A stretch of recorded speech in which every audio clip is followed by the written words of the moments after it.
Selamat petang, sorry, untuk yang Indonesia Tengah barangkali sudah petang, namun untuk yang Indonesia Barat masih selamat sore. Pertama-tama saya ingin mengucapkan terima kasih kepada semua hadirin, dan terlebih dari itu nomor satu adalah saya ingin menyampaikan Assalamualaikum warahmatullahi wabarakatuh. Selamat sore, salam sejahtera bagi kita semuanya. Om Swastiastu, Namo Buddhaya, salam kebajikan. Sungguh suatu hal yang menarik sekarang ini, karena selaku dosen di Perbanas Institut, saya tertarik dengan penugasan yang diberikan, yaitu berkaitan dengan kata belajar, pembelajar, dan pembelajaran, atau learn, learner, dan learning. Dari dua narasumber kita yang luar biasa sekali, kita sungguh sangat beruntung dua Sri Kandi ini, yang nanti kita akan perkenalkan satu persatu. Barangkali bisa minta tolong ditayangkan nantinya ya, dua narasumber kita. Ibu Rita Mirasari, Direktur Kepatuhan Bank Danamon, dan Ibu Anika Faisal adalah anggota Dewan Komisaris Bank Artos. Mengapa saya katakan istimewa sekali? Karena beliau ini memiliki kinerja yang jelas sudah tidak bisa diragukan lagi. Ya, baik. Nah, ini di sini dilihat bahwa beliau bisa dilanjutkan, Mas. Lanjutnya, beliau memiliki ya. Terus ya, nah Ibu Rita Mirasari ini memiliki pengalaman luar biasa sekali, baik nasional maupun internasional, seperti terlihat di situ. Namun dia juga tetap penggemar jazz dan band Queen yang sangat legendaris. Dia berkarir di dunia internasional, di perbankan nasional dan nasional, internasional dan nasional. Dari mulai bawah dan dari satu krisis ke krisis yang lain. Keduanya, baik Bu Mirasari maupun nanti Bu Anika adalah alumni Fakultas Hukum UI, dan bagaimana dia menjadi banker. Selanjutnya yang kedua barangkali Ibu Anika Faisal selanjutnya. Nah, Ibu Anika Faisal ini juga sama, bahkan mungkin nanti bisa ditanyakan mengapa beliau merasa terdampar di perbankan ya. Karena dulunya mulai dengan skripsi beliau sebagai mahasiswa Fakultas Hukum di UI, dan kemudian mulai karir di Bank Niaga, di BPPN, dan kemudian di Bank Danamon, dan juga di Bank BTPN yang mempunyai produk yang sangat advance sekali pada masanya, dan sekarang menjadi komisaris Bank Artos. Nah, saya rasa dua hal yang saya sampaikan ini bisa mengantar kita untuk kita nanti mendengarkan, menyimak, ya, memperhatikan betul-betul dari hati, gitu ya, bukan hanya mendengar apa-apa hambatan-hambatan eksternal yang juga tidak kalah pentingnya pada waktu lalu, krisis perbankan, dan sekarang kita ada krisis COVID-19 ya. Nah, namun saya rasa ada juga hambatan besar lainnya, yaitu dalih dalam diri kita. Itu yang nanti akan dibahas lebih besar oleh beliau berdua. Namun sebelum kita memulai, saya rasa sudah saatnya kita juga mendapatkan welcoming speech dari Pak Rektor yang memberikan kita kesempatan untuk bertemu ini seluruh Nusantara. Karena saya lihat ada dari Pontianak, dari Makassar, dari Sumatera, Palembang, bahkan sampai ini tadi beberapa menit lalu masih ada yang meminta untuk bisa mengikuti acara webinar ini karena barangkali saking pentingnya dan saking menariknya para pembicara. Baik, saya serahkan waktu kepada co-host untuk memberikan kesempatan kepada pembicara pada Pak Rektor. Monggo silahkan. Silahkan Pak Rektor. Silakan, baik. Pak. Ya, terima kasih Pak Dono, terima kasih Pak Yayo. Assalamualaikum warahmatullahi wabarakatuh. Selamat sore, salam sejahtera buat kita semua. Yang kami banggakan Ibu Rita dan juga Ibu Anika, keduanya adalah bankers yang sudah sangat berpengalaman, tadi sudah diintroduksi oleh Pak Dono. Pak Dono ini adalah dosen kita juga ya di Perbanas Institut. Juga selamat sore kepada para partisipan semua. Kami berterima kasih kepada kedua narasumber atas berkenan memberikan pencerahan kepada kita semua. Topik yang diambil amat sangat relevan dengan kondisi saat ini, di mana perekonomian Indonesia, sebagaimana perekonomian berbagai negara di seluruh dunia, ya 200 negara lebih, sedang dalam masalah ya yang ditimbulkan oleh pandemi COVID-19 gitu. Tetapi tidak ada krisis yang tidak berlalu, ya tidak ada pandemi mudah-mudahan yang tidak bisa dilewati. Namun demikian di saat terjadi gejolak ataupun ups and down, ya ada masalah di dalam kurun pandemi tersebut, banyak penyesuaian yang harus dilakukan, ya. Banyak juga pengalaman pada masa-masa yang lalu di era-era seperti itu, orang-orang pada mengambil atau mengasah kemampuan diri, ya, mempelajari banyak hal, ya, belajar sendiri ataupun belajar ke kampus-kampus, ya. Kalau sekarang ada metode online, ya. Nah, kita sangat berterima kasih, ya. Jadi sore ini pun kita mendapatkan pembelajaran terkait aspek yang sangat penting, ya, dalam bisnis apa saja, termasuk juga perbankan, yaitu aspek sumber daya manusia. Kalau secara rata-rata semua sektor atau perekonomian kita dekomposisi, faktor apakah yang paling penting di dalam menghasilkan kinerja daripada perusahaan maupun negara, ya, itu adalah faktor sumber daya manusia. Jadi output growth atau pertumbuhan ekonomi, ya, GDP itu sekitar 2/3 sampai 3/4, ya, antara 65-75%. Faktor penentunya itu adalah SDM gitu. Di perbankan mungkin bisa lebih lagi gitu, ya. Jadi kita berterima kasih kepada kedua narasumber atas pemikiran dan sharingnya. Mudah-mudahan banyak hal yang bisa kita pelajari, dan Bapak Ibu tadi sudah di welcome oleh Pak Dono, ya. Ada saya lihat yang memang insan perbankan, tetapi ada juga yang non perbankan termasuk para mahasiswa. Nah, mari kita simak baik-baik presentasi dari kedua narasumber kita yang hebat-hebat ini. Terima kasih sekali lagi. Saya kembalikan kepada Bapak moderator. Terima kasih Pak Rektor yang sudah memberikan semangat, memberikan kita arahan supaya kita menyimak dengan baik. Jadi rupanya masa depan sekarang ini rasanya makin dekat, makin pendek. Jadi the future is near, tidak lagi 3 tahun atau 5 tahun bahkan. Bahkan tahun depan saja sudah terlalu lama. Jadi tahun ini, bulan ini, hari ini barangkali itu sudah menjadi dekat. Baik, saya ingin mengundang Ibu Mirasari. Apakah sudah bisa on suaranya? Oh baik, selamat sore Bu Mirasari. Atau Bu Rita panggilannya? Apa aja saya boleh. Iya, Ibu Rita ini luar biasa sekali, ya, dari salah satu Sri Kandi Hukum. Beliau juga punya hobi mengajar juga, ya Bu, ya. Ya, karirnya juga sudah di Malang Melintang, tadi sudah saya bacakan untuk para peserta, Ibu, sehingga nanti diharapkan dari begitu. Apa sih sebenarnya dari sini, dari lihat dari semua itu adalah bagaimana sih the biggest impact-nya dari epidemic ini yang akan kepada company kita. Satu, karena kita perbankan, kita satu itu adalah paling utama, kita nggak bisa serve the customer.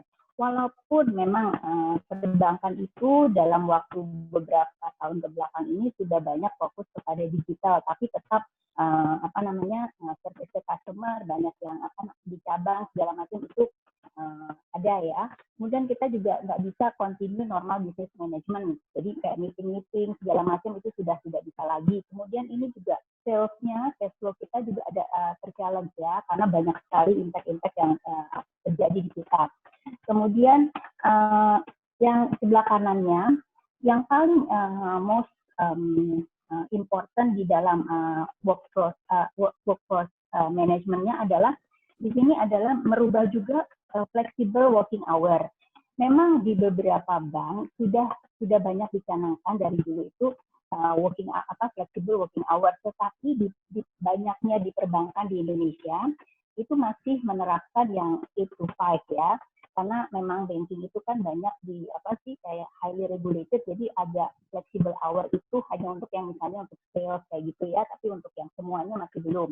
Kemudian di sini juga banyak menginginkan kepada employee mengenai employee psikologi stres gitu ya. Kemudian juga bagaimana kita memastikan bahwa employment juga melihat kondisi seperti ini, mereka melihat bahwa bagaimana compensation saya ke depannya, bagaimana kalau misalnya kita ada emergency segala macam. Ini hal-hal seperti ini yang merubah tatanan kita dalam waktu 3 bulan ya. 3 bulan terakhir ini semua berubah. Next-nya Pak. Jadi next-nya. Oke. Bagaimana sih kita tetap survive untuk menjalankan kegiatan kita? Jadi pada waktu kita menjalankan seperti ini pasti akan nge-adjust semua ya, bisnis performance, bisnis target. Kita punya target di tahun ini juga kita lagi mulai melakukan revisi ulang ya, bagaimana penerimaan kita, bagaimana kita lihat ke depannya seperti itu. Jadi hal-hal seperti ini dari mulai individunya, kemudian juga targetnya, kemudian juga bagaimana kinerjanya akan kita capai nanti ke depannya. Jadi 3 bulan kemarin ini itu betul-betul merubah kita, dan kalau saya mungkin nggak akan kembali lagi ke belakang ya Pak ya. Jadi kita akan lihat ke depannya Pak, terus Pak. Terus next-nya. Nah, next-nya lagi. Kemudian next-nya lagi Pak. Bolak-balik ya, ini halaman.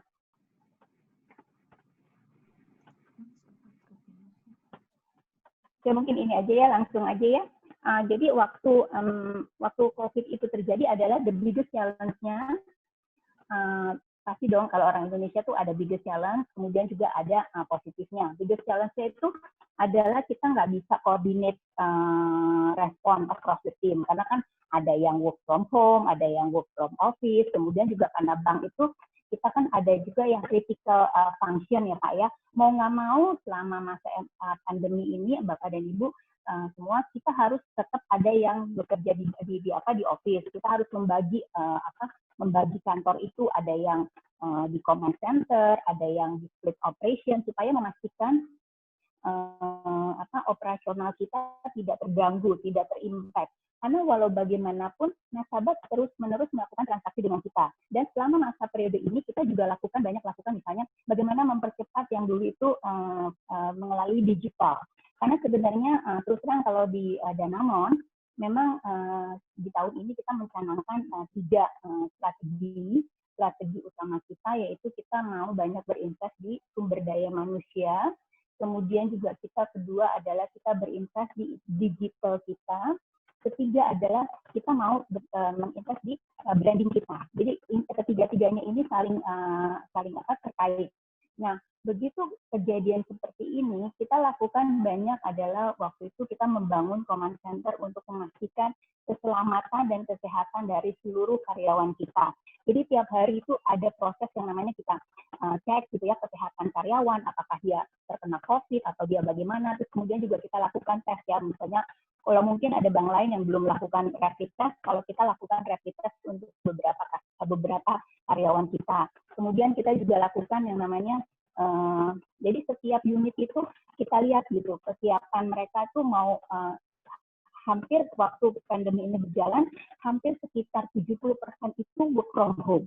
Jadi pada saat itu memang banyak yang masih misalnya masih pakai laptop besar gitu ya, masih belum punya laptop. Terus begitu bagaimana caranya kita memindahkan sistem itu dari kantor ke rumah. Nah, itu juga kan challenge ya. Jadi hal-hal yang seperti itu kita juga lakukan bagaimana mempercepat itu supaya yang paling penting adalah karyawan kita nyaman, tetap deliver pekerjaan dia, tetapi kesehatan dia, keamanan dia terjaga. Nah, yang kita lakukan juga misalnya pada saat nanti karyawan itu misalnya masuk ke kita ke kantor, nah mereka juga kita ensure bahwa kendaraannya ada. Kemudian juga selama itu mereka juga ada dibantu mengenai misalnya makanannya, makan siangnya, itu yang hal-hal yang kita lakukan ya supaya karyawan kita tuh nyaman gitu untuk melakukan pekerjaan, karena kita juga merasakan bahwa ada saat mereka keluar dari rumah selama pandemi itu kan mereka was-was ya, karena kan nggak tahu ya apa yang akan terjadi besok atau apakah dia ketemu dengan orang yang terdampak atau tidak. Nah, semua hal-hal ini kita membuat kita juga akhirnya manajemen juga mempercepat apa yang sudah kita canangkan di awal, yaitu kita ingin digital kita langsung kita langsung banyakkan untuk bagaimana caranya kita untuk men-serve nasabah itu lebih ke arah system based ya. Jadi hal-hal itu yang kita lakukan sekarang ini. Kemudian juga dari segi karyawannya juga. Nah, segi karyawan dulu kan kita terbiasa ya dari jam 8, jam 9 sampai jam 5 makan siang di tengah. Kemudian selalu misalnya ada briefing huddle pagi gitu ya kalau misalnya seperti itu. Nah, hal-hal yang seperti ini kan pada saat waktu mereka WFH itu kadang-kadang kedengaran nggak Pak? Maaf. Kedengaran Bu? Oh, oke. Bisa Bu Rita, ya. Sekarang di slide kita masih di slide 6 atau memang masih di slide 6 atau berpindah ke slide berikutnya? Mau pindah ke slide berikutnya. Karena kita lagi udah langsung ke, sebenarnya karena saya punya waktu 15 menit, jadi saya akan ceritakan bagaimana kesiapan kita untuk ke depannya. Karena saya nggak mau ini di slide langsung terus.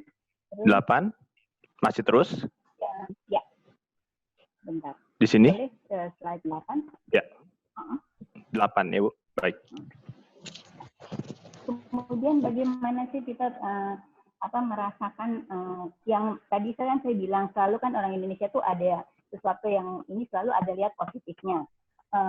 Tadi kan dibilang ada biggest challenge-nya di link dengan COVID itu apa aja. Kemudian ada misalnya putus-putus yang misalnya koneksi dengan lewat hanya meeting itu lewat seperti ini. Kemudian juga bagaimana memastikan bahwa selama di WFH itu teman-teman itu tetap kinerjanya terjaga, kemudian juga tidak melakukan hal-hal yang tidak seharusnya dilakukan.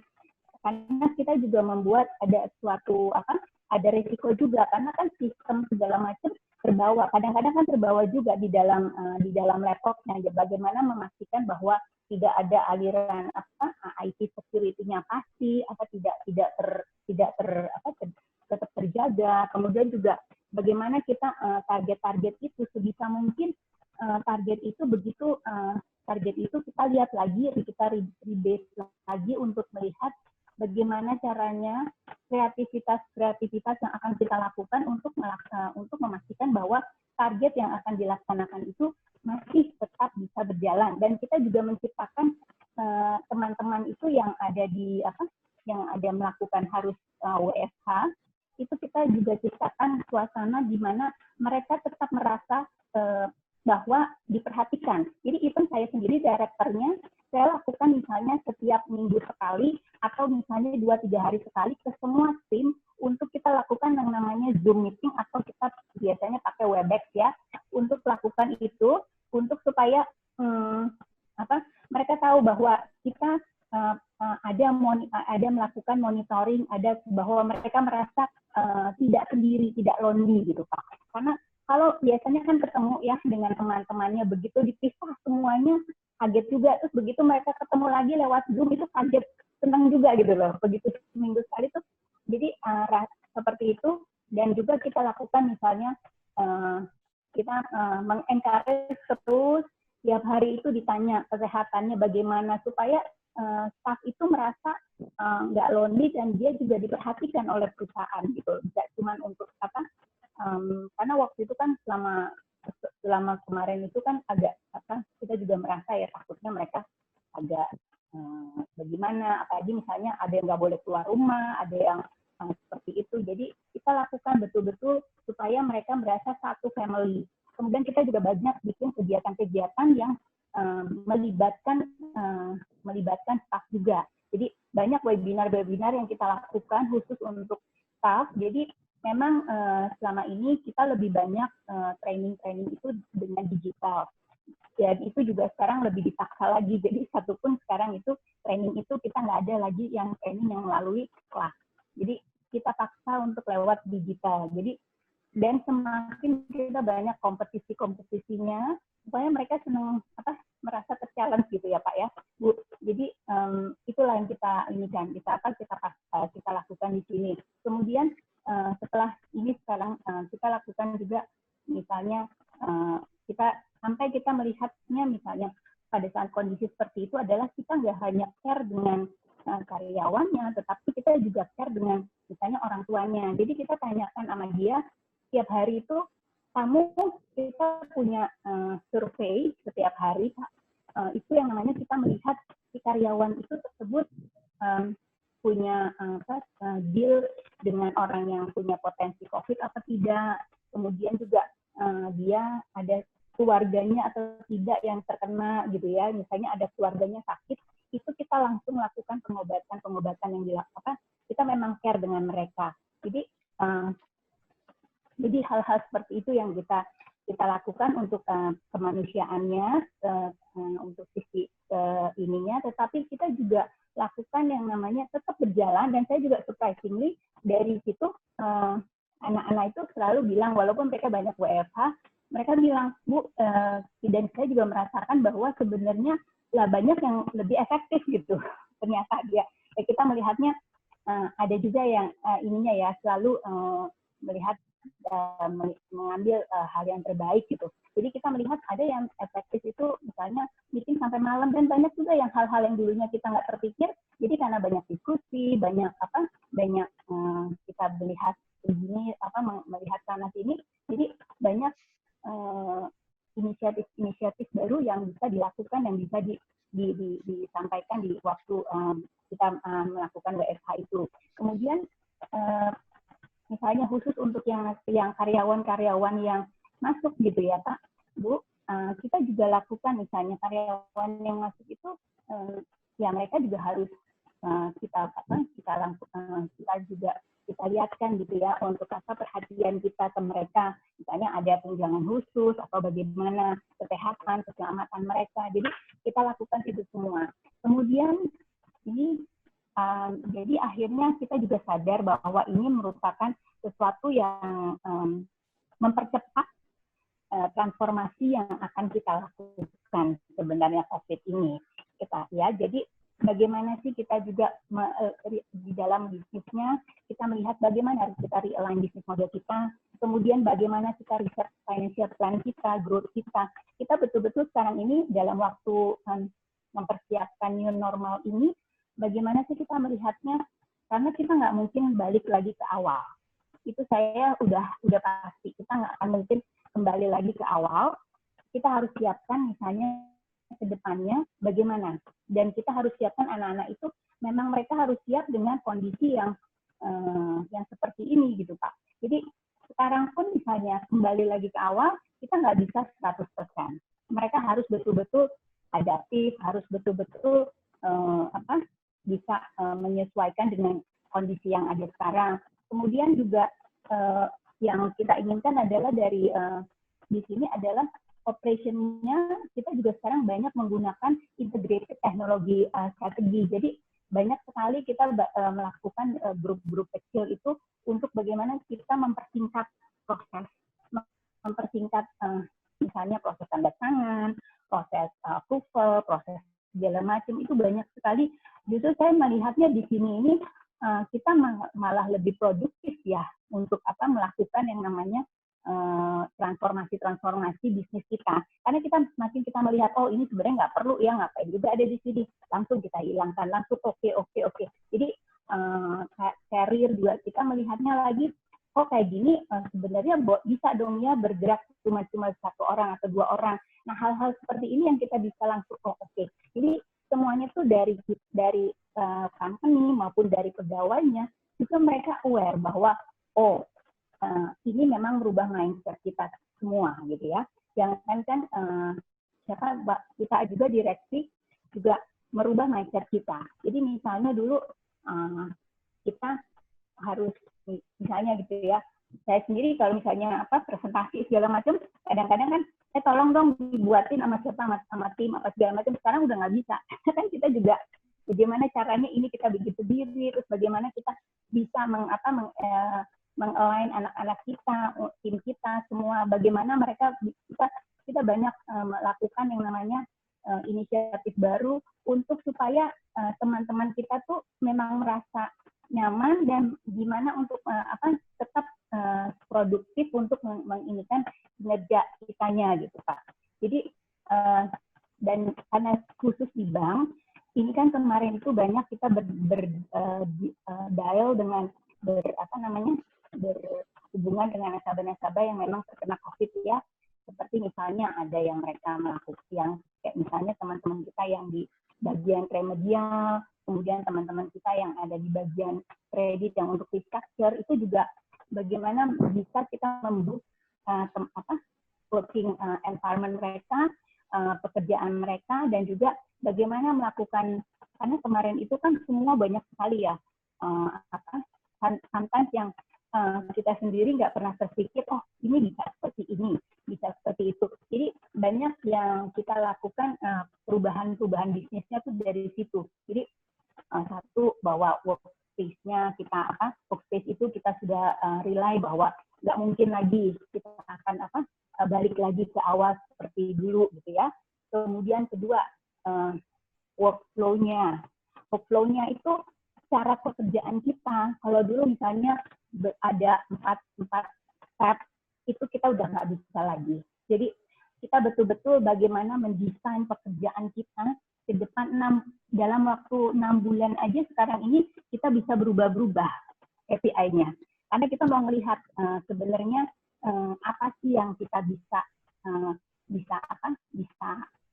adjust untuk supaya kita tetap istilahnya survive dalam semua kondisi gitu ya. Kemudian di sini juga bagaimana kita melihat mengenai workforce-nya, bagaimana kita melihat strategi labor strateginya, kemudian operational plan-nya, kemudian benefit plan-nya, itu yang kita cek betul-betul satu persatu. Kemudian juga talent-talent-nya. Jadi bagaimana misalnya talent itu tidak merasa bosan, tidak merasa ketakutan, dan dia merasa secure tetap misalnya berbanking dengan kita. Karena itu kan membuat mereka secure bahwa kita tetap memberikan perhatian, kita tetap memberikan confidence kepada mereka, itu sangat penting gitu. Kemudian juga bagaimana kita juga menciptakan health and safety-nya kepada karyawan-karyawan kita ke depannya. Kan sekarang ini kan istilahnya kita juga nggak bisa ya, workspace-nya juga kan nggak bisa seperti dulu lagi. Jadi kalau saya sih melihatnya ini blessing in disguise ya, maksudnya ini mempercepat proses semua transformasi kita, bahwa kita memang harus yang namanya efisien, yang namanya proses itu harus simple, dan juga tidak dan harus bisa to the point. Karena selama ini kadang-kadang bank itu banyak sekali proses-proses yang saya sih melihatnya, kalau kita mau ambil risknya, kita mau ambil lebih banyak melihat ke dalam kondisi seperti ini, crisis management, itu bisa kok dilakukan gitu loh. Jadi memang challenge-nya besar karena kita nggak sendiri, ada regulator juga, ada juga pihak ada pihak juga misalnya dari jadi kita pun juga nanti ke depan kita melihat kembali gitu ya, menata ulang semua yang namanya model bisnis, kemudian juga menata ulang yang namanya semua mengenai levelingnya Pak, karena leveling itu kita akan lihat ulang apakah betul level itu memang harus ada berjenjang, harus pemberian karena dengan seperti ini, dengan seperti kemarin, jadi tidak ada jarak antara misalnya dengan yang satu dengan yang lain, itu bisa berkomunikasi secara langsung. Tapi kalau misalnya kita di kantor, belum tentu komunikasi itu bisa berjalan. Kalau seperti ini kan bisa ketemu gitu ya. Kita dari mulai yang istilahnya yang anak baru segala macam. Itu yang kita coba untuk lihat gitu ya. Kemudian juga saling teamwork-nya itu kalau saya melihatnya sih lebih berjalan ya dengan kita seperti ini, karena kita saling membantu, dan kita juga melihat tujuan kita adalah bagaimana kita menciptakan suatu kondisi yang lebih nyaman buat semua, supaya kita lebih nyaman, lebih baik, dan survive gitu.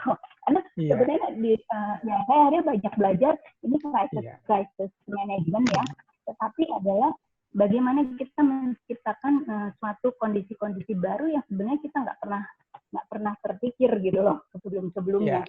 Ini ya dilemanya adalah bagaimana sih supaya setiap orang tuh masih punya hope gitu aja, masih punya hope dan masih punya lebih pengen lebih maju, itu aja sih. Ya, mungkin waktu Bu bisa segera dipercepat. Karena sih kayak misalnya ke depannya bisnis strateginya harus simple, kemudiannya digital ya, kemudiannya resilient, terus kayak gitu, kemudian adaptif, itu udah nggak mungkin lagi lah. Itu harus sudah langsung kita cari ya, untuk orang-orangnya juga harus kita lihat bagaimana orang-orang itu harus lebih bisa beradaptasi dengan kondisi yang ada sekarang. Saya nggak bilang itu harus yang muda aja ya, enggak, karena ini semuanya impact ke semua. Jadi mau semua ya dia harus mau nggak mau harus bisa seperti ini gitu. Jadi ya inilah yang kedepannya mungkin merubah banker itu. Jadi kita harus betul-betul lebih inisiatifnya lebih tinggi, dan juga kemudian lebih banyak memberikan simplifikasi gitu loh. Jadi karena kebetulan kita juga harus melihat kan kemarin itu kan kita banyak saingannya dengan fintech ya segala macam. Nah ini sebenarnya this is the inilah the time ya, bagaimana kita juga ya model bisnis yang dulu itu udah nggak bisa lagi berjalan gitu aja. Kalau dari saya itu mungkin dari saya ininya. Iya. Saya rasa nanti masih bisa dilanjutkan di diskusi ya. Iya. Terima kasih Bu Mira. Jadi pertanyaan kita tunda dulu, kita mengundang Ibu Anika Faisal dulu ya. Setelah itu nanti baru bisa berdiskusi biar lebih banyak ditampung pertanyaannya. Gitu. Perlu saya share screen sendiri ya. Oke, baik. Nanti saya silakan sampaikan Bu Anika. dulu. Silakan Bu. Sudah saya kasih akses untuk share screen. Ya, terima kasih teman-teman. Selamat sore. Assalamualaikum warahmatullahi wabarakatuh. Semoga semuanya sehat dan baik-baik saja di tempatnya masing-masing. Waktunya nggak banyak, jadi mungkin saya agak cepat saja, tapi ada beberapa key point aja yang saya ingin highlight di sini. Saya pakai title-nya It's a Whole New World for Bankers. Kayak lagunya Aladdin nih. It's a Whole New World. Kenapa? Kata Winston Churchill tuh, good crisis tuh jangan dibiarin jadi waste. We need to learn something from the crisis. Saya merasa COVID-19 is a good crisis. Why? Karena before COVID-19, semua orang tuh udah bicara, yuk kita embrace change, yuk kita go digital. Orang ngomongin flexi hours, flexi style, dan lain-lain. Tapi dengan COVID, it's not a choice. You just have to go digital. Nah, what is it actually being digital tuh apa sih? What does it mean? It means that everything you do akan bergerak di seputaran atau surrounding the customer atau customer centricity. Kita lihat sebagai contohnya adalah beberapa perusahaan yang dengan sukses technology based company yang sukses menjalankan digitalisasinya adalah kita bicara, contohnya adalah kita bicara Apple, Steve Jobs, everybody knows. Dia bicara bahwa memang you have to be so close that you tell them what they need well before they realize it themselves. Saya termasuk yang Apple fanatic, dan memang luar biasa, saya selalu merasa mendapatkan aha atau mendapatkan kepuasan yang luar biasa dari produk-produk Apple. They really know what I need, ya. The same thing with Jeff Bezos, Amazon. Hari ini Amazon adalah one of the most profitable company during COVID. Karena dia punya customer centricity, dia bisa benar-benar menjalankan bisnisnya seputar dan sekitar apa yang dibutuhkan oleh customer-nya, ya. Putting the customer at the center of everything that we do. Now, for bank, that mean we also have to do a technology-based bank. Saya nggak bicara digital bank, saya bicara technology-based bank, karena akhirnya digital adalah bagian dari technology-based bank sendiri. Karena ada beberapa hal yang terkait dengan apa dan how do we become a technology-based bank. Yang pertama bicara life focus value proposition tadi yang disampaikan oleh Jeff Bezos maupun Steve Jobs adalah contoh bahwa whatever we do, we have to do it around kebutuhan dari nasabahnya. Artinya apa sih yang mereka butuhkan, bagaimana mereka membutuhkannya, seperti apa, pada waktu apa, dan lain-lain. Itulah yang harus kita pahami. Kita harus memahami demikian baik mengenai what the customer wants, not what we have, untuk bisa melayani atau memberikan jasa yang bersifat life focus. Kedua, digital channels ya. Kemudian ada rapid innovation and ecosystem. Dan semua ini harus dengan mempertimbangkan 3 elemen utama tentunya, scale, efficiency, dan security. Scale dan efficiency ini kayak neraca berimbang karena memang dengan adanya scale kita akan capai efficiency. Building a technology-based bank means you have to invest in the beginning, big investment, tapi dengan adanya scale kamu akan mencapai efisiensi.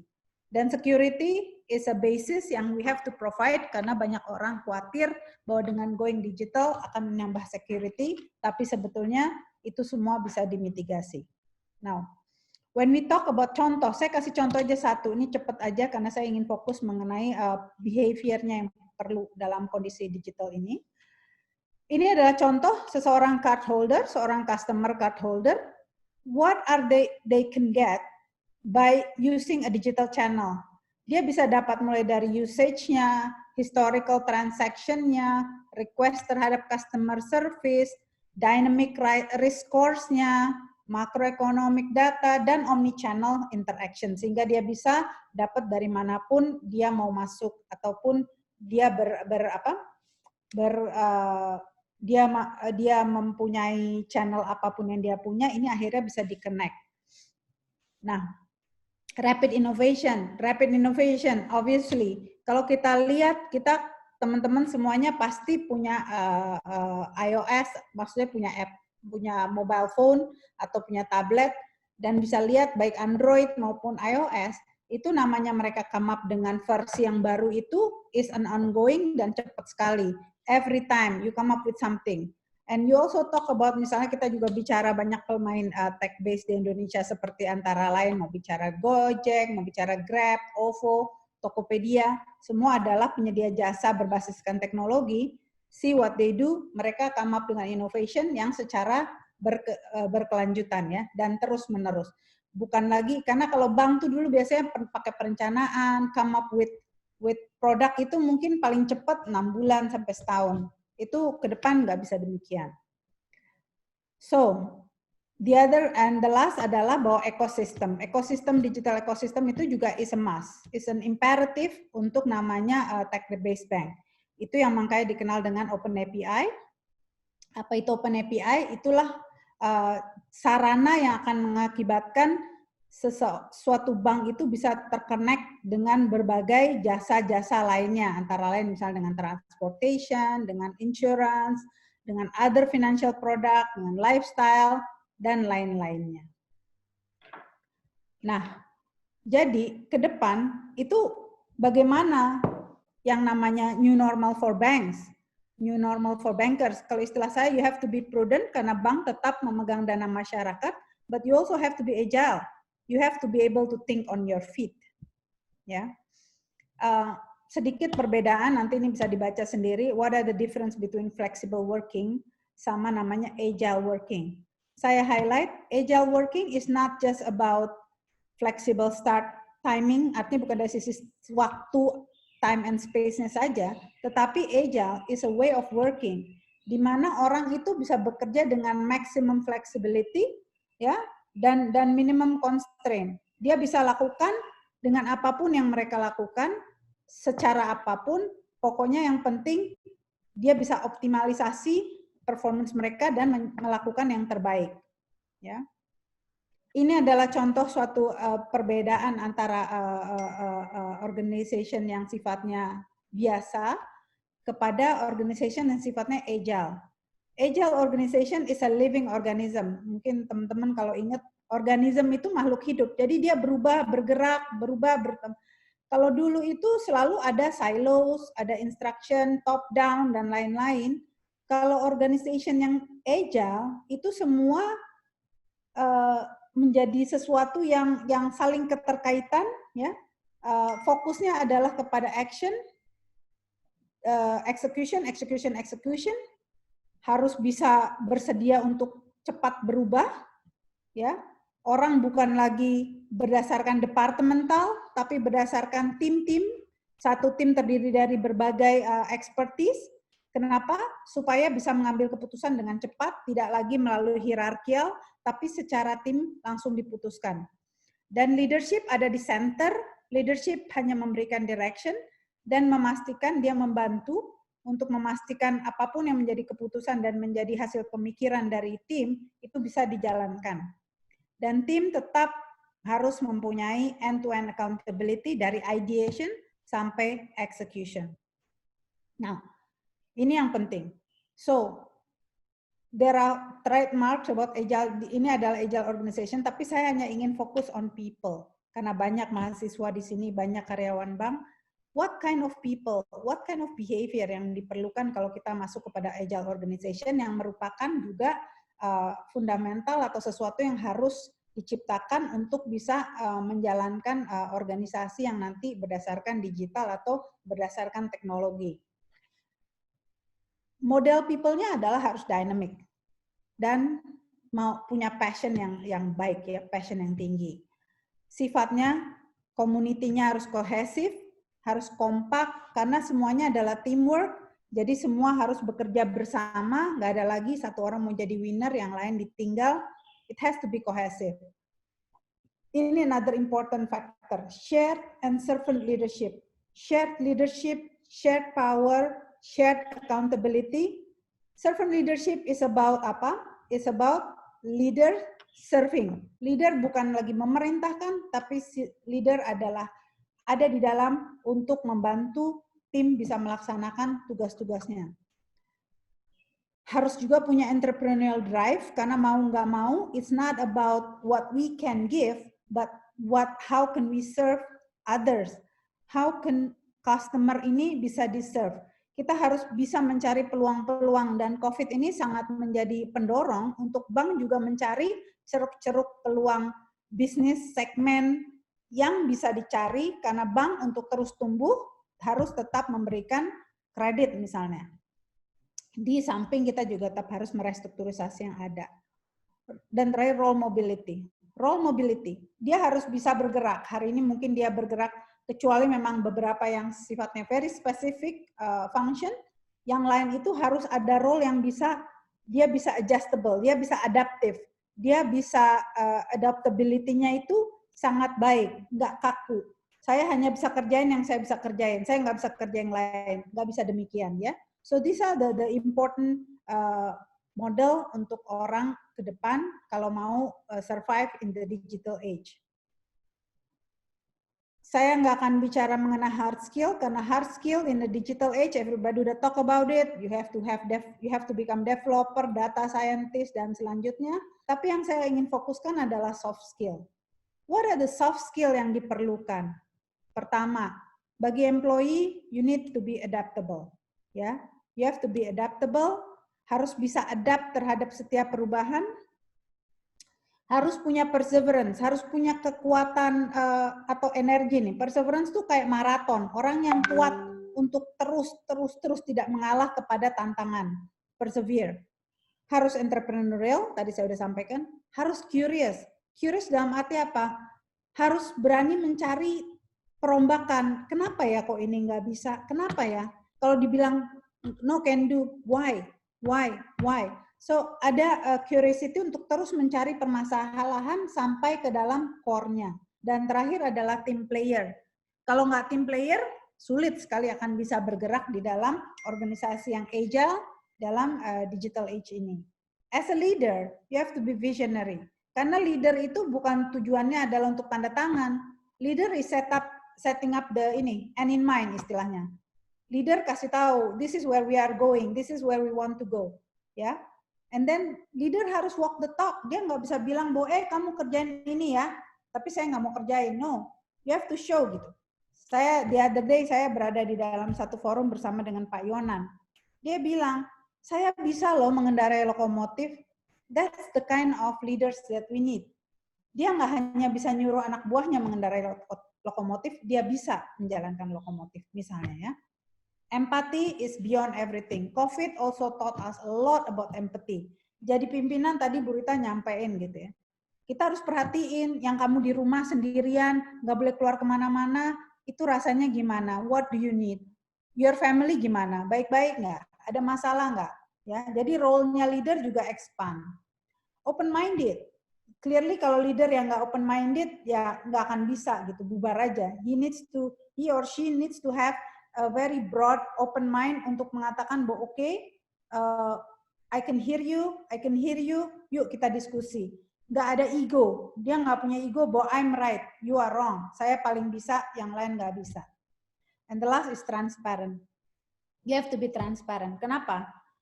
Karena kalau dulu itu contohnya adalah kita bicara aja performance management. Kalau dulu itu semua orang bisa lihat tetangganya ngerjain apa, situ ngerjain apa, situ ngerjain apa. Terus bisa bilang, oke, kamu VP, oke aku tahu kerjaan kamu apa. Yang kamu SVP kerjaan kamu apa. Now, dengan pekerjaan yang sekarang juga tidak harus semua orang duduk in one office, nggak harus duduk di dalam satu ruang, orang nggak bisa tahu what are other people are doing. Nah, kalau sistem leadership-nya nggak transparan, nggak bisa cerita secara terbuka bahwa what are we doing, who is doing what, orang akan curiga. Dan in a culture of agile, in a culture of digital, transparency is important untuk make sure people have trust and bersedia untuk berkolaborasi, bekerja sama untuk mencapai tujuan bersama. Keywords-nya ini saya dapat kata-kata ini dari kebetulan teman saya, Pak Eko Indrajit, yang juga dulu adalah dosen di Setia Perbanas, saya ingat. Keywords-nya ke depan itu adalah we have to be people with empathy, we have to be person with creativity, but also we have to have rationality. Kenapa? Karena execution does matter. So, semua ini harus dikombin menjadi satu pribadi yang kuat, tangguh, dan bisa menghadapi situasi, kondisi di mana kita hidup di dalam era yang istilahnya VUCA ya, mungkin teman-teman pernah dengar. Vulnerable, ambiguity banyak, uncertain, ya. Semua ini adalah dunia kita ke depan. COVID is not going to go away. COVID will be there.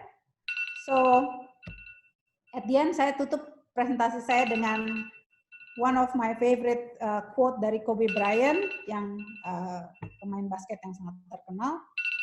At the end of the day, great things come from hard work and perseverance, no excuses. Jadi teman-teman, kita tetap, apapun kita, siapapun kita, apapun pekerjaan kita, we can only achieve if we work hard and we persevere. Terima kasih. Assalamualaikum warahmatullahi wabarakatuh. Waalaikumsalam. Luar biasa sekali. Terima kasih kepada dua narasumber kita. Narasumber kita ini menurut saya ya, dalam kacamata dosen sumber daya manusia, 3 slide terakhirnya itu luar biasa sekali, baik Ibu Mira maupun Ibu Anika Faisal. Itu bisa dikatakan kristalisasi dari semuanya. Dan kemudian Anda bisa mendownload dari web Perbanas maupun dari chat room yang sudah di-share dari materi kedua beliau. Nah, saya mungkin sebelum era tanya jawab, saya ingin mengucapkan salam dan terima kasih untuk peserta-peserta dari Manado, ada Pak Riki Rengkung dari Pontianak, kemudian juga dari UI ada Ibu Iis, ada dari Medan juga. Jadi ini walaupun kita tidak terlalu banyak waktu persiapan, namun pesertanya hampir 250 orang dan seluruh Indonesia dan dari segala usia. Nah, bisa dibilang bahwa kompleksitas inilah yang menjadi tantangan kita semuanya, namun kedua pembicara ini sanggup langsung menembakkan ke sasaran yang paling utama. Siapapun Anda di level apa, jenis kelamin apa, usia berapa, fungsinya apa, wah. Nah, ada satu pertanyaan yang udah saya catat, mungkin silakan mohon bantuan teman-teman admin. Ada satu pertanyaan yang udah bisa saya sampaikan. Apakah saya bacakan sendiri atau bisa dibukakan pada peserta? Mohon info dari admin. Silakan Pak Don. Untuk peserta yang ingin bertanya bisa raise hand. Tapi kalau memang Pak Sadana selaku moderator sudah punya catatan, bisa dimulai dari Pak Dana dulu berdasarkan pertanyaan yang sudah dicatat. Kemudian mungkin bisa mempersilahkan Bu Anika maupun Bu Rita untuk bisa menjawab secara bergantian mungkin. Ibu dan Bapak peserta yang ingin bertanya secara langsung, silakan raise hand atau menggunakan grup chat. Nanti dari co-host akan membantu untuk menginventaris pertanyaan dan kita akan jawab semaksimal mungkin sesuai dengan waktu yang tersedia. Monggo Pak Don, silakan.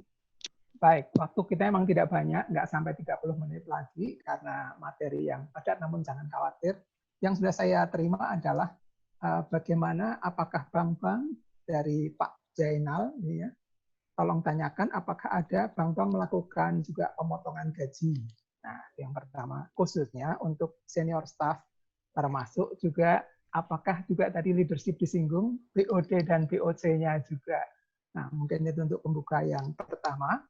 Kemudian yang selanjutnya juga tadi di chat ada yang pertanyaan yang menanyakan tentang bertanya pada Bu Mira untuk menghadapi new normal ekonomi, prioritas Ibu yang utama untuk meningkatkan sumber income bank tempat Ibu bertugas seperti apa.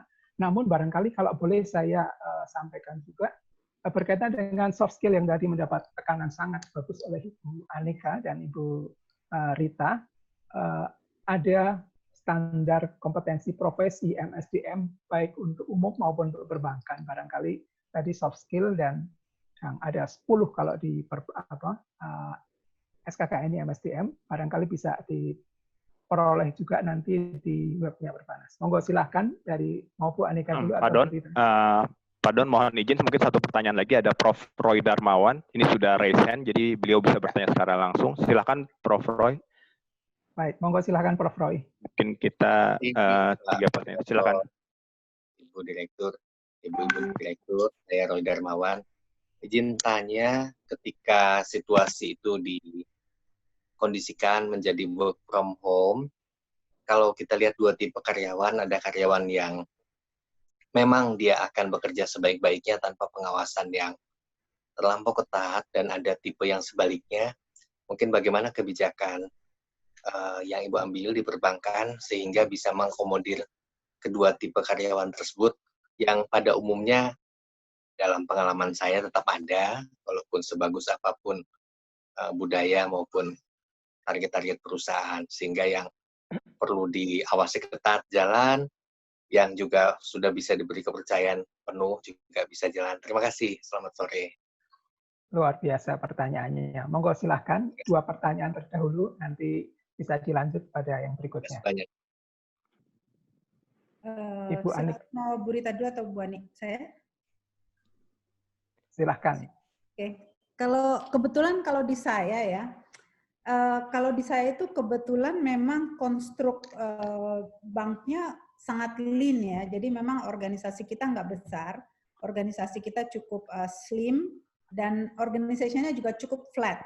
Sehingga kita udah banyak namanya shared services. Karena sebetulnya dalam kondisi working from home, sebetulnya kalau orang yang nggak punya tanggung jawab spesifik itu yang bisa jadi ngaco kan. Kenapa? Karena kan at the end of the day you talk about this is agile. You're talking about end result, hasil akhirnya. Kalau dia ada target tertentu, dia pasti harus selesaikan karena ada kontrolnya. Karena kalau sekedar hanya login, buka video, itu can do that. Tapi pertanyaannya, kamu kerja nggak? Yang bidang yang tenaganya kayak admin, itulah yang sebenarnya menurut saya memang menjadi challenging. Kenapa? Karena memang mereka nggak ada pekerjaannya. Saya in my own office, saya kerja semua sendiri, ngeprint sendiri, ngetik sendiri, fotokopi sendiri, ngefax, email, everything I do it myself. Jadi I don't need secretary misalnya. Ini contoh ya. So demikian. Jadi memang cuma karena kemarin saya paham sih, karena datangnya kan mendadak. nggak semua organisasi sudah konstruknya seperti itu. Untuk organisasi yang masih common, ya memang menurut saya harus ada satu mekanisme yang benar-benar tetap agak birokrasi ya, untuk each of the head of department, misalnya melakukan huddle in the morning, huddle lagi in the afternoon, lalu huddle in the pada sore sebelum bubar, untuk cek aja, what are you doing, kamu ngapain aja hari ini, and so on and so forth. Mungkin Rita bisa tambahkan. Itu pertanyaan pertama. Pertanyaan kedua tadi apa ya, Pak? Pak Sadana, pertanyaan keduanya apa? Pertanyaan kedua dari Prof. Roy Darmawan. Dia menanyakan bagaimana untuk orang yang perlu pengawasan atau tidak perlu pengawasan. Jadi bagaimana sikapnya? Karena kita situational leadership kan biasanya ya. Nah, untuk yang work from home ada, namun ada juga yang harus tetap melakukan pekerjaan di kantor. Bagaimana kita menanggapi hal itu? Ya, artinya yang memang harus kerja dari rumah atau tidak diperlukan ya. Tadi balik lagi ya memang, tapi elemen empati kita harus pikirkan ya. Karena kan terutama dalam kondisi COVID tadi Bu Rita udah cerita panjang lebar gitu kan. Apalagi kalau misalnya harus naik kendaraan umum. Mau dipaksain nggak? So this is where kita harus punya flexibility sebagai pimpinan, flexibility sebagai organization. Apakah emang ada orang yang niatnya males, atau emang yang karena kondisinya tidak memungkinkan bagi dia kerja. Misalnya, dia nggak punya internet yang cukup di rumahnya. Simple aja. How can you do work kalau internetnya nggak cukup hari ini gitu misalnya. Tapi emang dia belum punya gitu kan. As much as kita akan bantu, tentunya ada keterbatasan. Orang yang nggak biasa pakai Zoom call-nya aja masih gagap. Secara teknologi masih gagap. How do you deal with that? Harus punya empati sih. Mungkin itu dari saya. Bu Rita, barangkali mau menambahkan sekaligus nanti pertanyaan kedua tentang PHK. Oke, kalau tadi saya menambahkan ya, karena kita kan juga memang kita belum seperti yang Ibu Anissa ini, karena namun itu termasuk organisasi yang di semua kota ada ya, cabang-cabangnya juga masih banyak yang branch-branch-nya yang melayani ke customer. Jadi kita itu betul-betul melihat untuk jadi satu lokasi ke lokasi yang lain kita betul-betul kita melihat bagaimana kondisinya. Jadi misalnya kita kan ada tadi saya bilang ada yang kritikal operasional, jadi mau nggak mau dia harus tetap masuk karena ada masalah reporting segala macam. Nah ini mereka kan sudah kita kita bagi itu ya di beberapa office. Kemudian ada juga yang memang kalau memang pekerjaan-pekerjaan yang memang bisa 100% dari rumah, kita lakukan yang namanya work from home. Jadi waktu itu kita lakukan misalnya banyak juga yang kita harus menyediakan alatnya dong, kayak misalnya laptopnya, terus juga bisa capability-nya buat bisa bisa telepon kayak gitu ya, bisa kita Zoom segala macam. Jadi memang itu hal-hal yang dalam waktu saya juga amazing juga ya, IT kita tuh bisa melakukan ini dalam untuk 9.000, 10.000 karyawan kita. Kita langsung banyak yang melakukan lewat work from home, dari yang bagaimana kita mengganti tips-tipsnya mereka, kemudian juga, dan itu juga tadi, bagaimana sih supaya tidak ada kecemburuan. Jadi antara, ini kan sebenarnya keselamatan, kesehatan saya gitu. Kalau saya ke kantor, kalau saya ini kan pasti saya ada resikonya. Jadi kita juga, command center itu yang saya bilang tadi, kita lakukan betul-betul melihat kondisi fisik mereka, kondisi kondisi mereka ya, kondisi sekitar mereka. Jadi dan itu juga kayak tadi kita lakukan misalnya bagaimana sih kita ya morning huddle kayak gitu ya, yang ini kan. Tapi lama-lama sih akhirnya selama masa periode itu tetap kita lakukan, mereka harus yang namanya e-learning digital, dan kita langsung sekarang ini banyak yang namanya kita kasih pengetahuan kepada mereka, misalnya tidak menggurui tapi sebenarnya memberikan mereka tuh harus aware gitu ya, kayak misalnya work from home kita lakukan pakai gambar-gambar yang lucu tuh apa yang do and don'ts-nya, tapi kita terus-menerus kita lakukan campaign itu. Jadi karyawan pun setiap hari begitu dia melihat laptop dia, melihat masuk ke sistem kita langsung bombardir mereka dengan ya maksudnya ini loh, kamu harus feel like at home, at office gitu. Jadi walaupun saya nggak melihat kamu, tapi kamu bisa merasakan saya ada gitu. Yeah. Jadi itu yang kita lakukan ya. Yeah. Kemudian kalau misalnya pemotongan seperti itu kan saya tadi udah bilang, kalau memang Saya nggak tahu, saya nggak bicara dengan bank yang lain ya, tapi kalau di kita memang kan salah satu strateginya adalah memang untuk people, untuk digital, kemudian juga untuk branding. Jadi kalau ditanya apakah memang ada kemarin itu, kita memang salah satu kita memang tidak melakukan ke situ Kak, karena memang banyak hal yang kita bisa lakukan tanpa harus men-sacrifice yang namanya karyawan gitu. Itu sih dari ininya. Baik, terima kasih. Lagi apa untuk nanti ke depannya bisnisnya? Bisnis ke depan banyak yang harus kita lakukan, efisiensi, kemudian juga mana-mana yang kita lihat kayak tadi, kayak misalnya kita nggak bisa terpaku hanya ke satu lini bisnis, karena kita juga melihat potensi ke depan itu seperti apa. Jadi tiap hari ini walaupun kita juga di rumah, tapi tetap bagaimana caranya kita meng-align dengan kondisi inilah bagaimana potensi bisnis nanti ke depannya, karena kita harus survive lah di dalam kondisi ini. Terkait yang hal sensitif tadi mengenai PHK, mungkin bisa ditanggapi terkait juga dengan materi Ibu Wati mengenai reskilling dan IT. Ya, yang IT juga barangkali. Mungkin Ibu Anika mau menambahkan? Ya, boleh. Saya memang juga punya pengalaman sih di tempat saya yang terdahulu. Sebetulnya memang semua perusahaan menurut saya harus mencoba melakukan yang namanya upskilling dan reskilling ya. Jadi kita harus kasih kesempatan dulu. Artinya gini, it's not automatically, kita harus cari solusi. Karena bukan salah mereka ada di perusahaan kita kan. Perusahaan kita harus bisa mengakomodasi. Again, empathy is very important. So kita harus melihat apa skill yang masih bisa dilengkapi, ditambahkan. Nah, disinilah yang kita harus memisahkan antara yang mau berubah dan yang tidak mau berubah. Karena prinsipnya kalau orang mau berubah, harusnya kita masih bisa carikan apa yang mereka bisa kerjakan. Tapi kalau yang tidak mau berubah, this is where perusahaan harus punya kebijakan yang tegas. Karena kalau bekerja di satu perusahaan yang Anda sudah tidak align dengan visi dan misi atau tujuan akhir perusahaan, tentunya dia nggak cocok. Kenapa? Karena ke depan is all about teamwork. Kalau kamu nggak cocok sama timnya, nggak cocok sama perusahaannya, why are you bother to work here? Itu dari saya.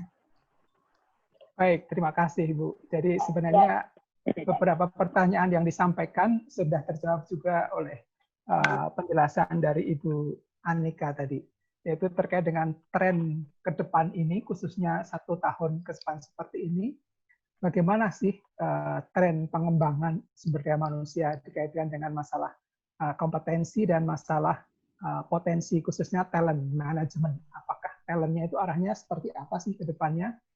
Barangkali bisa ini juga ditanggapi dari chat, atau barangkali ada yang dari co-host yang bersiap bertanya atau present pertanyaan.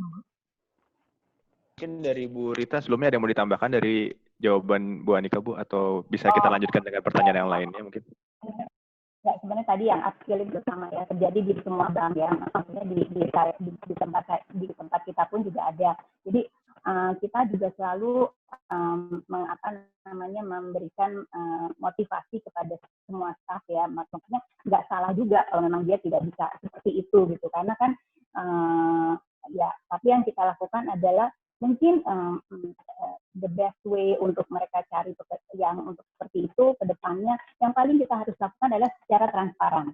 Jadi betul-betul kita kasih transparan ke depan ini, bank ini akan kemana sih. Jadi semua orang itu betul-betul sudah bisa tahu saya memang punya kapasitas atau tidak gitu. Jadi kita tidak bisa yang namanya kamu nggak secara mendadak kita lakukan, enggak.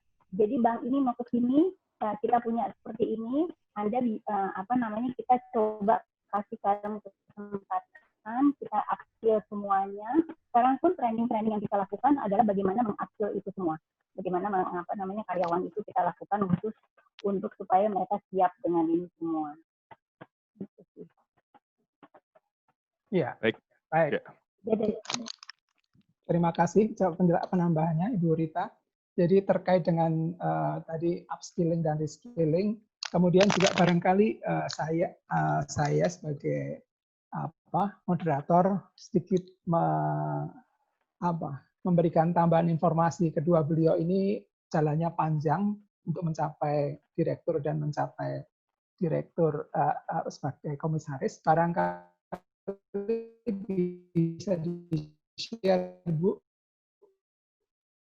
bagaimana saat-saat mengenal self management dan kemudian bisa escape from the situation itu sehingga sukses gitu, karena saya lihat banyak materinya, teorinya, tapi barangkali personally itu akan lebih mengena karena pembelajaran yang sifatnya personally bisa lebih nancep. Mungkin ini sambil saya menunggu pertanyaan yang lain. Ada beberapa mungkin Pak Don bisa dipilih dari chat grup, dari grup chat, dan mungkin saya menyampaikan Ibu dan Bapak yang ingin bertanya secara langsung bisa raise hand, tapi mungkin Pak Don selaku moderator bisa memilih beberapa pertanyaan yang sudah disampaikan oleh peserta ada di grup chat. Baik, mungkin Pak. Jadi, lihat mana yang paling relevan. Mungkin sebelum nanti sambil menjawab sambil Pak Sadana tadi mencari dulu pertanyaannya ya. Kalau Anda tanya ya tadi mengenai apa sih ya, itu yang saya sampaikan di slide saya terakhir ya, yang apa yang disampaikan Kobe Bryant. It's about work hard, perseverance, no excuses. Itu adalah kunci buat saya.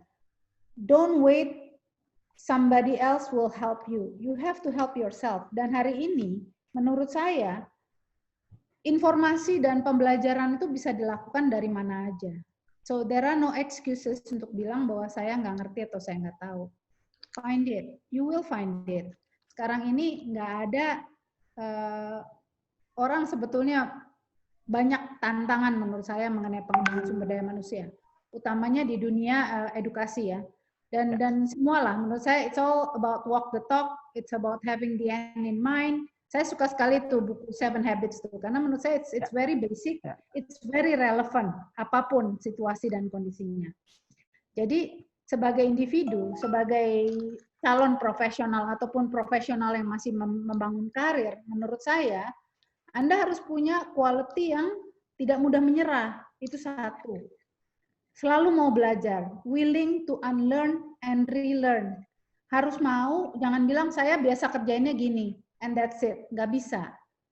Saya aja sampai hari ini, menurut saya belajar itu sesuatu yang is a lifelong experience. You never stop learning. And you can learn from everybody.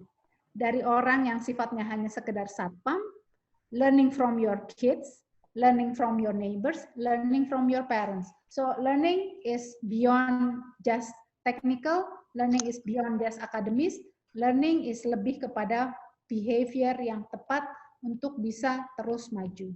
Itu dari saya. Baik. Kalau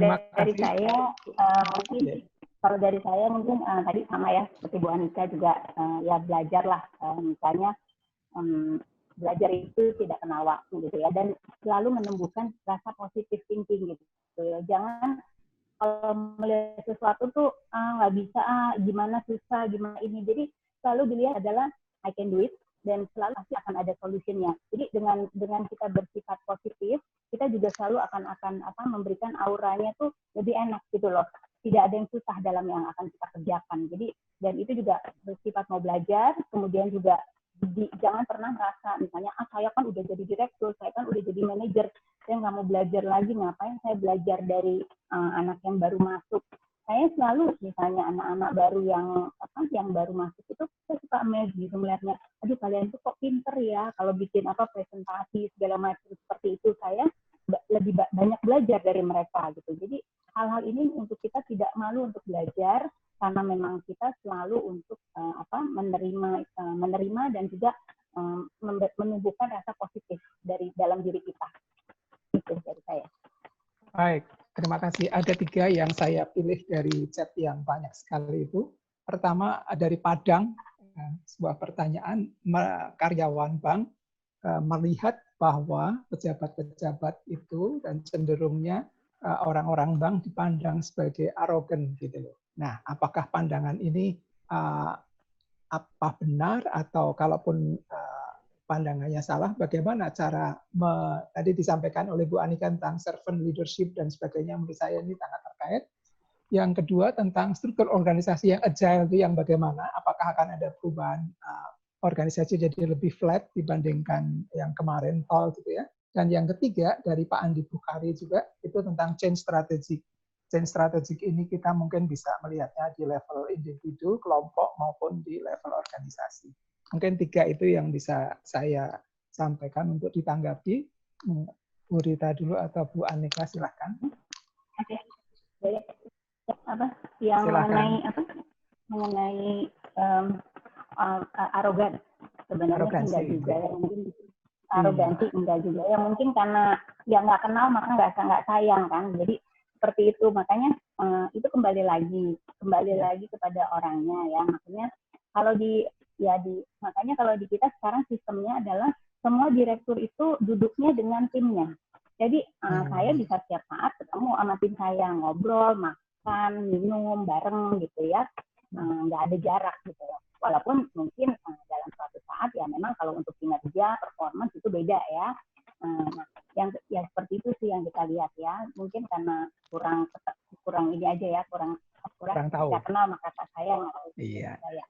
Kemudian kalau change management di kita ya itu harus terus-menerus dilakukan ya. Transformasi itu bukan sesuatu yang sekali dua kali, tapi harus dilakukan secara berkelanjutan ya kalau saya lihat. Karena kalau enggak kita nggak bisa statis. Karena dunia di luar itu cepat sekali berubahnya. Kalau kita nggak mau kalau kita mau survive, kalau kita mau ya saya cuma bilang kalau mau survive itu tadi harus bisa change. Itu aja. Nggak peduli ya, maksudnya itu salah betul atau apa, saya juga nggak lihat itu mana yang betul mana yang enggak gitu ya. Kita juga masih belum bisa menatanya seperti itu, tapi ya you have to be berhidup dalam ini, kayak misalnya sekarang COVID ya, mau nggak dengan kondisi seperti ini gitu kan ya, seperti ya udah kita jalanin aja gitu loh dengan segala protokol kesehatannya. Jadi kita harus siap gitu. Itu aja dari saya. Tentang struktur mau ditambahkan? Tentang struktur yang agile. Ya. Kalau struktur, struktur itu memang kita sudah beberapa perusahaan sudah melihat bahwa kalau dulu kan banyak ada tuh yang kebanyakan title ya, title-nya eksekutif, senior, apa gitu. Ke depan kita banyak akan title itu nggak ada. Mungkin akan flat. Memacu kreativitas dan juga untuk supaya kan kalau atasan saya belum keluar saya nggak bisa naik gitu kan. Jadi kita sudah mulai coba untuk Anda umur 30 tahun kalau memang perform bagus silahkan bisa jadi head secara title ya, secara corporate title gitu. Itu sih. Terima kasih Bu Mira. Jadi untuk yang belum mengenal, kebetulan saya sudah cukup mencari tahu. Bu Mira ini gampang kok dicari. Cari aja di Instagram, Rita Mirasari langsung dapat. Dan kelihatan kalau manusiawi, dalam tanda kutip. Bukan seperti banker yang serius sekali. Tapi kalau Bu Anika, itu bukannya galak, bukannya serius, enggak. Beberapa puluh tahun lalu, kalau nggak salah ya hampir 10 tahun lalu, bersama Bu Ted dan bersama almarhum Jaduk, baca puisi ya Bu ya, dengan Mas Dike dan sebagainya. Beliau ketua panitianya. Jadi jiwa seni puisinya luar biasa. Ya, jadi jangan salah, walaupun Instagramnya kalau Bu Anika mungkin susah, saya nggak tahu, tapi tetap ada fotonya Bu Anika. Silakan Bu Anika menanggapi. Pertama-tama ya, kalau saya juga mulai karir saya sebagai karyawan di cabang kok. Jadi saya pernah mengalami bekerja di cabang, mulai dari bawah sampai saya berada pada posisi saya sekarang. Buat saya nggak pernah mau merubah orang. We cannot change people. You can bring the horse to the water. You cannot make the horse to drink the water. Itu pepatahnya demikian. So dari situ kalau saya sih nggak pernah merubah orang. Kalau orang emang dasarnya arogan, what can you do? Ya be it gitu. Tapi buat saya it's not about them, it's about me. So we need to change ourselves to become a better person. Focus on what I can do better. Don't focus on what others. Kalau menurut saya gitu ya. Sometimes soalnya ada orang gitu kan, atasan saya sombong sama saya, tapi saya juga sombong sama bawahan saya. Sama aja gitu. So if you know that atasan saya kok arogan ya, kalau gitu kalau saya jadi atasan saya nggak jadi arogan. That's what you do gitu. So don't focus on others, focus on yourself, and again focus on building a better self or a better version of yourself. Nah, kalau dalam konteks persiapan, menurut saya juga jadi karyawan perbankan yang saya bilang tadi, don't wait, jangan menunggu. Jangan menunggu kereta sampai datang. You have to chase the train. You have to chase the change. So it's not embracing, you chasing. Karena kita ketinggalan. Kita harus kejar perubahan itu. How you do it? Baca. Saya merasa baca is the most important thing. You can learn from, again yang saya bilang, you can learn anything, anytime, anywhere. Gak ada hambatan, no excuses menurut saya gitu. Kalau perubahan organisasi, memang itu tidak mudah menurut saya. So what you can do adalah, pertama, balik lagi ya, ada yang masalah mau berubah, ada yang nggak mau berubah. Ada yang mau berubah dan bisa berubah, ada yang mau berubah tapi tidak bisa berubah, ada yang tidak mau berubah. Pisahin. Kalau bagi yang tidak mau berubah, buat saya sih dikandangin aja. Yang mau berubah, obviously dia bisa chase the train. The biggest part adalah yang mau berubah, tapi nggak bisa karena keterbatasan. Ya, keterbatasan, kemampuan, dan lain-lain. Inilah yang kita harus perlakukan dengan penuh empati. Kita harus pikirkan, misalnya, hari ini nggak harus semua orang jadi karyawan kan. Ada juga yang bisa jadi entrepreneur. Dan dengan digital, entrepreneurship is not something yang impossible. Dulu kalau mau jadi pengusaha, kita mikirinnya, oh harus punya modal banyak nih. Harus sewa ruko lah ini dan you can now work from your home. Ini jangan-jangan WFH juga banyak pegawai bank kerjaannya jualan online. Bisa loh. Ngerti nggak? So don't wait, chase. Itu mungkin dari saya. Yang tentang struktur barangkali Bu, saya tahu Ibu. Struktur itu ya memang tadi membutuhkan struktur yang flat and lean. Birokrasi doesn't work. Kalau untuk menyampaikan satu masalah harus melalui 6 orang untuk mendapatkan keputusan, bukan agile namanya. Nggak mungkin. Ya. Hari ini gampang aja, customer complain kalau buat bank, it's only a second until it hits viral. So kalau nunggu jawabannya ini dari meja ke meja, ke meja, ke meja ya, bubar udah keburu kemana-mana gitu kan. So this is where organisasi itu harus disesuaikan dengan siapa yang kita layani, how do we serve, bisnis kita seperti apa. Nggak gampang, saya nggak bilang gampang. Kalau kebetulan mungkin kalau kami Gen di bank saya sekarang, konstruknya dari awal demikian. Tapi saya ngebayangin kalau memang awalnya adalah bank yang tradisional dan sudah besar, ya dia harus melakukan perubahan from within, bertahap, dan direncanakan secara baik gitu. Karena konsekuensinya juga banyak. Dan obviously at the end of the day, it's not easy. Kita lagi, bank-bank lagi menghadapi banyak kredit macet karena perlu restrukturisasi dan lain-lain. At the same time, you have to change yourself. So this is a real VUCA environment, no doubt. As menarik, saya lagi baca juga Harvard Business Review punya ini ya tulisan, katanya how to become an agile executive. That's what we are now, agile executive. Ya, kedua beliau ini memang khusus belajar leadership di Harvard, jadi pantas kalau kita ikuti, kita lakukan saja. Namun barangkali masih ada waktu atau sudah ada pertanyaan untuk menuliskan pertanyaan atau sudah? Kita masih punya waktu 5 menit lagi, Pak Don. Silakan. Baik. Mungkin satu pertanyaan atau dua pertanyaan lagi bisa dipilih. Baik, saya ingin mengulang sedikit pertanyaan di awal yang tidak secara lugas dijawab, namun saya tahu persis bahwa di rumah ibu-ibu ini dulu ada layoff tapi baik-baik saja, 5.000 karyawan. Saya nggak usah sebutkan, tapi saya rasa Bu Anika tahu yang dimaksud. Bisa diceritakan barangkali Bu, supaya hal yang semacam ini juga menjadi jangan menjadi kecurigaan satu pihak, karena sebenarnya perusahaan sudah menyiapkan dengan sebaik-baiknya, dan juga kita sendiri sudah siap atau belum. Mungkin juga di Danamon juga saya rasa hal yang sama juga. Monggo. Ya. Betul Pak, memang itu pengalaman saya. Waktu itu kita memang, dan saya rasa ya kita sebenarnya dari waktu itu di bank saya yang terdahulu itu, kita sejak tahun 2013 tuh kita udah melihat bahwa digitalisasi itu sesuatu yang coming. You cannot change, you cannot wait, dan lain-lainnya. Isu utama bagi perbankan adalah to be able to, di tengah kompetisi yang luar biasa ini adalah first and foremost adalah you need to be efficient. Efficient itu bagaimana caranya? It's not about cutting cost. Karena kalau cutting cost itu is a one-time exercise. Yang kita harus lakukan adalah meningkatkan produktivitas. Nah, disitulah kita melakukan perubahan proses, dimulai dengan perubahan proses. Kenapa? Karena kita tidak bisa melakukan perubahan yang akan mengganggu layanan jasa kepada masyarakat. So we change the process sehingga semua bisa dilakukan secara melalui channel-channel yang tersedia. Setelah dilakukan perubahan proses itu, is actually hampir 2 tahun proses perencanaannya. Setelah direncanakan dengan baik, kita eksekusi dalam 2-3 bulan memang. Tapi itu perencanaannya lama. Mulai dari perubahan proses kepada customer, perubahan mindset, juga perubahan seperti tadi Bu Mira cerita, kita ceritakan visi misi bank ini ke depannya mau seperti apa, where we are going, what we expect from employee gitu ya.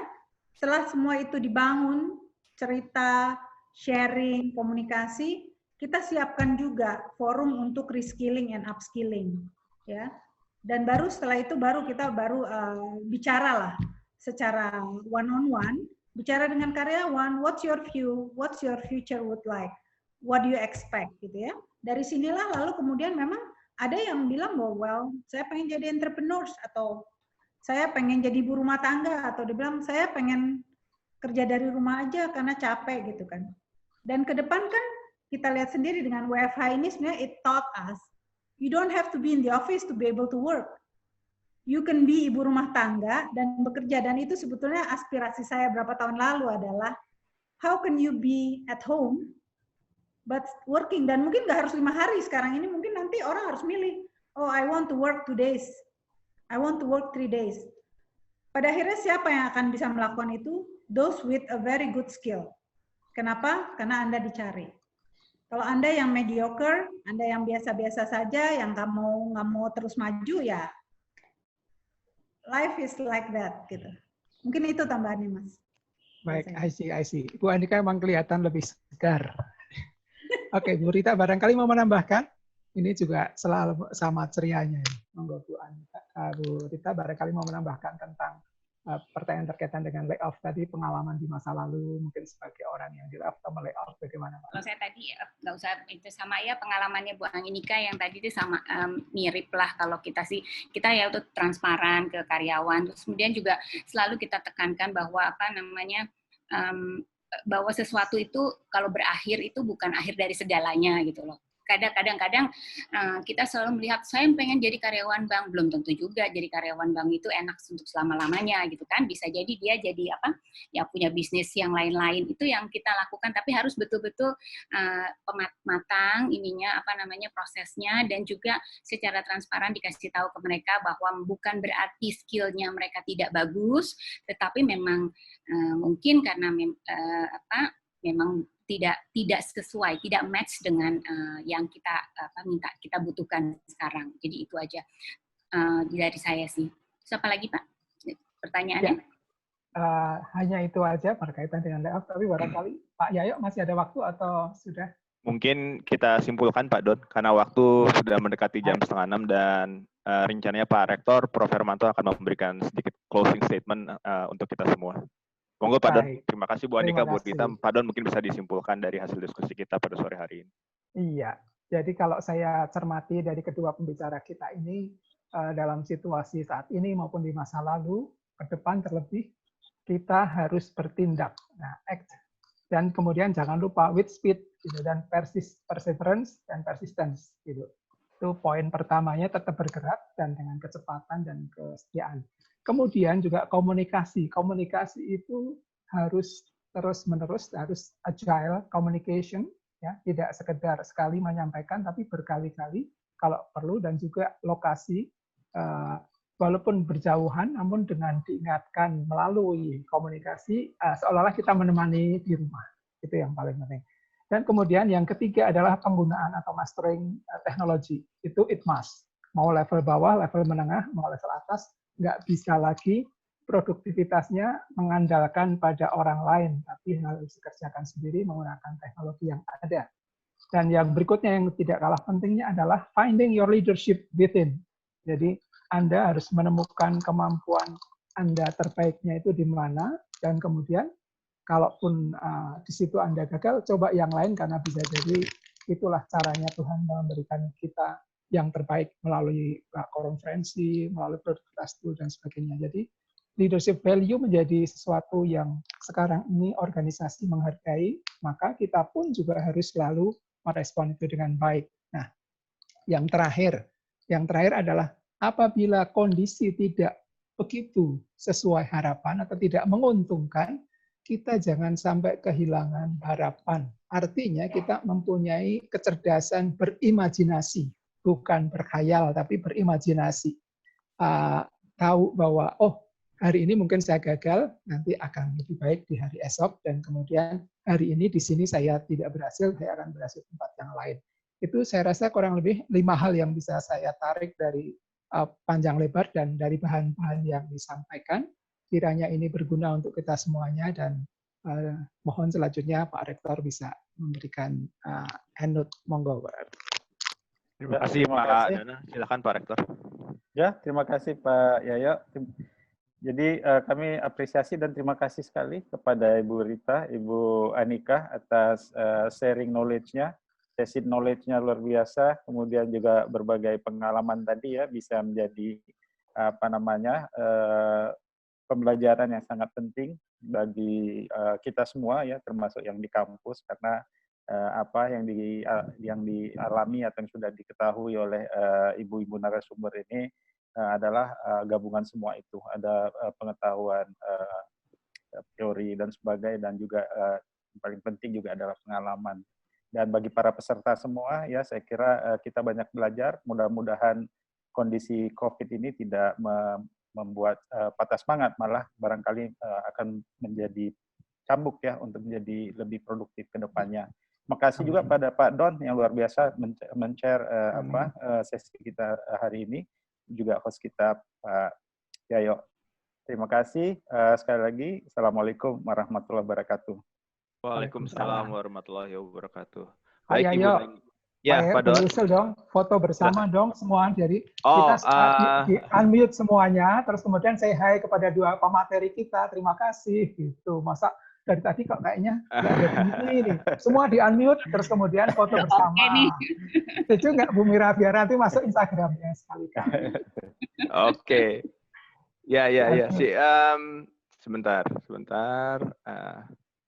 Ini saya izinkan untuk unmute. Silakan unmute Ibu dan Bapak. Jadi sesuai dengan usul Pak Don, kita bisa berterima kasih. Mas Anto, mungkin teman-teman host yang lain, co-host yang lain bisa membantu untuk mengambil. Baik,